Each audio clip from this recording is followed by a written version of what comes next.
Almighty God, creator of heaven and earth, in your manifold wisdom you have entrusted the mundane Manaoag to lives. Pangasinan. Grant, we ask, that all who use these vehicles, especially the drivers, may make their journey with care and ensure the security and safety of others with their cautiousness. As they travel to work, business, home, study, or leisure, let them always perceive the presence of Jesus Christ as companion of their way. For he lives with you in the Holy Spirit, forever and ever. Amen. May the Lord guide your journey so that you may travel in peace and safety and arrive at your destination. We ask this through Christ our Lord. Amen.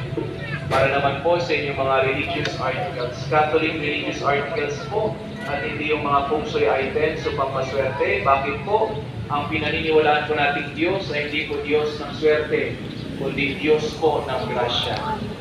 Okay po, we pray.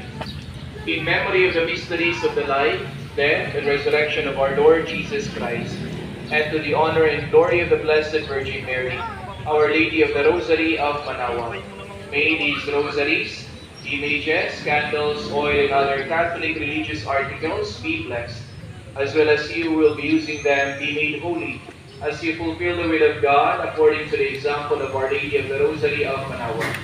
We ask this through Christ our Lord. Amen. In the name of the Father, and of the Son, and of the Holy Spirit. Amen.